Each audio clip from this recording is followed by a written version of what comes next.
Et qu'en est-il des villes désertes que nous voyons sur les photographies précédentes? Si ces villes étaient vraiment vides, nous devons nous demander pourquoi. Nous devons aussi nous demander comment tous ces gens sont arrivés là, en fin de compte. En l'espace d'une trentaine d'années, nous voyons une ville passer du stade de désert à celui de ville animée. Il est intéressant de noter que c'est Charles Dickens et plus généralement la littérature du XIXe siècle qui offrent quelques indices. Deux thèmes centraux traversent la littérature victorienne du XIXe siècle. Celui du mariage et de la chasteté féminine, et celui des orphelins et de l'adoption. Nombre de personnages de fiction que nous avons appris à aimer au fil des ans sont des orphelins. Nous avons Oliver Twist et Pip des Grandes Espérances. Nous avons la petite orpheline Jane Eyre et Heathcliff des Hauts de Hurlevent. Nous avons Mowgli du Livre de la Jungle, Cosette des Misérables. Nous avons Heidi, Réponse, Peter Pan, Blanche-Neige. Nous avons Tom Sawyer et Huckleberry Finn, et Anne au pignon vert.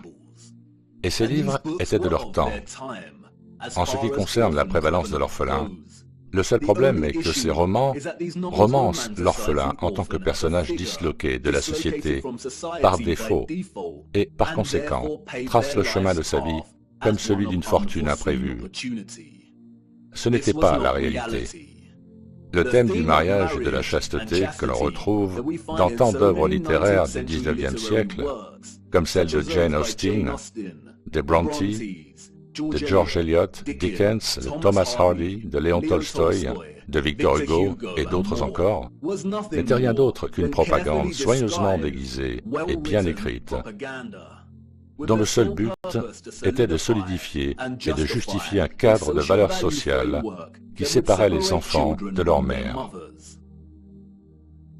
Les enfants nés en dehors du mariage ou de l'union conjugale étaient considérés comme illégitimes, ce qui signifie qu'ils n'avaient pas de statut légal. L'illégitimité des enfants était un sérieux handicap tout au long du XIXe siècle. La majorité des employeurs n'embauchaient pas les femmes ayant un enfant illégitime. De nombreuses mères célibataires avec des enfants illégitimes se retrouvaient sans foyer, en mauvaise santé, affamées, épuisées. Leur seul refuge était le foyer du travail, où elles devaient accomplir les tâches les plus désagréables. Dans certains endroits, les femmes ayant des enfants illégitimes étaient singularisées et devaient porter un uniforme spécial qui alertait tout le monde sur leur statut de mère célibataire ou de femme déchue. En conséquence, un grand nombre d'orphelinats et d'institutions pour enfants trouvés ont été créés. Voici l'hôpital pour enfants trouvés de Londres, qui était très actif au XIXe siècle. Regardez sa taille. Charles Dickens était obsédé par cet endroit. L'inspiration, dit-on. Le récit officiel nous dit qu'environ 4500 femmes ont confié leurs enfants à cet énorme bâtiment. Mais ce n'était qu'une institution.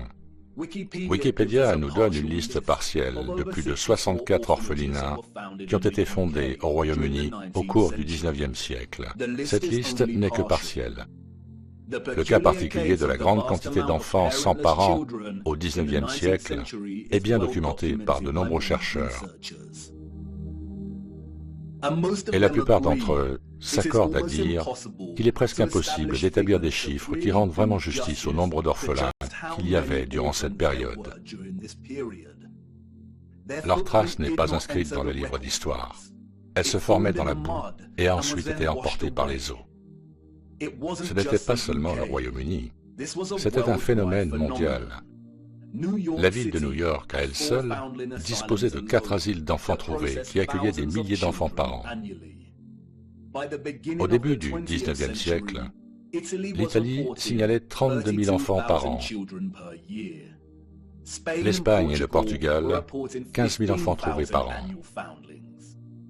Avant 1860, 374 000 enfants enregistrés ont été pris en charge par les seuls asiles de Milan, Naples et Florence. L'historien David L. Ransell affirme que Moscou recevait entre 16 et 18 000 enfants en bas âge par an dans les années 1880 et en envoyait plus de 10 000 par an dans les villages périphériques pour y être placés. En 1882, il y avait en tout 41 720 enfants trouvés du foyer de Moscou vivant dans 32 000 familles d'accueil réparties dans 4 418 villages. Une douzaine de villages comptaient chacun plus de 90 familles d'accueil. Ce que l'on oublie souvent, c'est qu'une série de lois ont été adoptées dans les années 1800, rendant presque impossible pour les mères célibataires de garder leurs bébés. La réforme de la loi sur les pauvres de 1833 a introduit des clauses de bâtardise qui transfèrent l'entière responsabilité de l'enfant illégitime sur la mère. La stigmatisation sociale signifiait qu'elle ne serait pas en mesure de s'occuper de son enfant et qu'elle serait obligée de le remettre aux autorités ou pire encore. Les annonces d'adoption ou de garde d'enfants sont devenues populaires dans les journaux. Et, comme de nombreux chercheurs l'ont souligné, elles étaient une façade pour ce que l'on appelait les fermes à bébés ou les meurtres rémunérés. Comme l'indique Dorothy L. Heller, les annonces peuvent avoir été trompeuses pour le grand public. Mais elle se lisait comme un message codé à l'intention des mères célibataires. Aucune référence n'était demandée et aucune n'était offerte.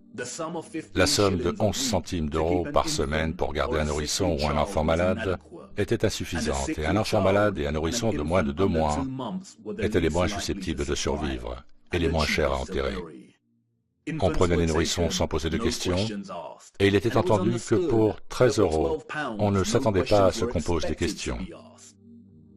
La transaction entre la mère et l'éleveur de bébés se déroulait généralement dans un lieu public, dans les transports en commun ou par l'intermédiaire d'une seconde partie. Aucune information personnelle n'était échangée. L'argent était versé et la transaction était terminée. La mère savait qu'elle ne reverrait jamais son enfant vivant. Cependant, la plupart des enfants n'étaient pas assassinés, mais déposés à la porte d'orphelinats ou de foyers de travail. On donnait une toute nouvelle identité à tous les enfants placés dans ces institutions. On leur fournissait temporairement un abri, de la nourriture et des vêtements, puis on les envoyait dans des maisons de travail ou ailleurs. Au XIXe siècle, les photographies étaient rares, mais vers la fin du siècle, nous en voyons davantage. Le dernier continent à connaître un tel exode massif d'orphelins était les États-Unis. Et c'est là que nous voyons les traces des trains d'orphelins. Le premier groupe de ces orphelins est arrivé dans le Michigan en 1854, et à partir de ce moment, le réseau a transporté des centaines de milliers d'enfants à travers les États jusqu'à sa fin en 1929. Officiellement, plus de 97 institutions s'occupaient d'orphelins et de trains d'orphelins au XIXe siècle. Et là encore, cela ne concernait pas seulement les États-Unis.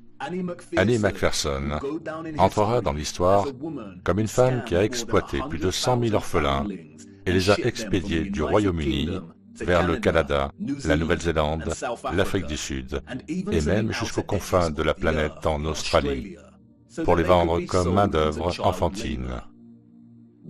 Pourquoi voyons-nous tant de photographies d'orphelins dans des foyers de travail? Pourquoi travaillent-ils avec des machines conçues pour être utilisées par des adultes? N'y avait-il pas assez d'adultes à cette époque pour effectuer ce travail? Et puis il y a un cas étrange, celui de l'essor des parcs d'attractions américains au tournant du XXe siècle. En plus des manèges et des expositions, beaucoup de ces parcs présentaient une attraction inhabituelle, les enfantoriums. Les visiteurs de ces parcs pouvaient se promener en dégustant des glaces et passer par ces stations. Une visite équivalente à celle d'une unité de soins intensifs néonatale entièrement fonctionnelle, avec des incubateurs remplis de bébés prématurés endormis. L'histoire a été clémente avec Martin Cooney. Présenté comme un héros, Cooney était l'esprit allemand derrière les incubateurs. Sa première rencontre avec des bébés prématurés, nous dit-on, a eu lieu à l'exposition universelle de 1896. Il a su immédiatement que l'exposition sauverait des vies de bébés.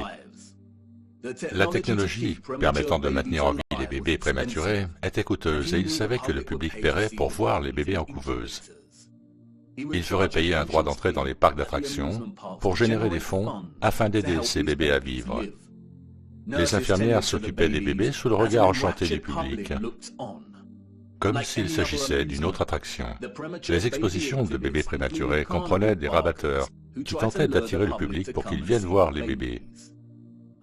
Je ne sais pas ce que vous en pensez, mais je trouve qu'il y a quelque chose qui ne va pas à propos de ces couveuses.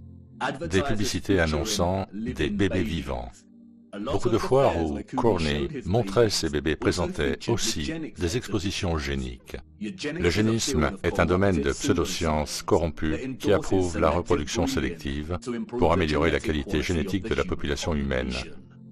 Le génisme a été inspiré par le darwinisme et a été une idéologie motrice qui a alimenté les nazis. Pourquoi les gens paient-ils pour voir des bébés vivants, comme s'ils n'en avaient jamais vu auparavant? Les gens de l'époque n'avaient-ils pas leurs propres bébés? Et où sont les parents de ces enfants? Comment disposaient-ils au XIXe siècle de la technologie nécessaire pour maintenir en vie des bébés prématurés de cette manière? Ou bien quelque chose ne tourne pas rond, une fois de plus, dans le récit officiel. 80 000 bébés prématurés ont été traités dans ces couveuses de parcs d'attractions. 80 000. Les centaines de milliers d'orphelins au XIXe siècle sont à peine croyables. Les femmes étaient-elles vraiment si insouciantes? L'Amérique avait-elle au moins la population nécessaire pour justifier 80 000 bébés prématurés? Nous ne parlons pas ici d'orphelins, mais de bébés nés prématurément. Le récit n'est ni convaincant, ni réaliste. D'où venaient ces bébés? Les antécédents de Cooney sont encore plus troublants. Comme de nombreux historiens l'ont souligné, il n'avait pas de diplôme ou de formation médicale, et son histoire est très similaire à celle de la philanthropie peu convaincante qui entoure certaines de nos personnalités contemporaines qui n'ont pas non plus de diplôme médical. Et puis, il y a Mary Dressler, une star canadienne du cinéma muet et de la dépression. Elle a adopté un de ses bébés en couveuse. Ah, les célébrités et l'adoption. Le récit officiel nous laisse commodément en dehors de son histoire et nous dit qu'elle a peut-être eu une fille qui est morte en bas âge. Mais les photographies suggèrent le contraire. A-t-elle adopté son bébé couveuse dans l'une de ses foires? Ou les foires sont-elles une façade pour l'adoption illicite de bébés prématurés? Même s'ils étaient prématurés, cela signifiait-il qu'ils n'avaient pas de parents? Qui était propriétaire et responsable de ces parcs? Et qu'est-il arrivé aux bébés une fois qu'ils ont grandi et quitté les couveuses? Si quelque chose semble étrangement faux dans l'histoire de ces parcs et de ces orphelins, c'est parce qu'on ne nous dit pas la vérité. Pourquoi y avait-il des centaines de milliers d'enfants sans parents au XIXe siècle? D'où venaient-ils? Ils ont été déplacés dans le monde entier. Europe, Amérique, Russie, Australie, Canada. Pourquoi? Surtout quand la plupart avaient encore un parent vivant. Si la grossesse hors mariage était un tel handicap social qui entraînait un tel traumatisme, pourquoi tant de personnes se sont-elles mises dans cette situation en premier lieu? Le gouvernement se souciait-il suffisamment de la moralité sociale pour adopter des lois et tous les efforts déployés pour construire et entretenir des orphelinats et des réseaux de relocalisation des orphelins n'auraient-ils pas grévé les finances et les systèmes administratifs du gouvernement? Cela aurait certainement été le cas. Mais voyez-vous, il y avait un plus grand objectif derrière l'agenda mondial du gouvernement. Le repeuplement.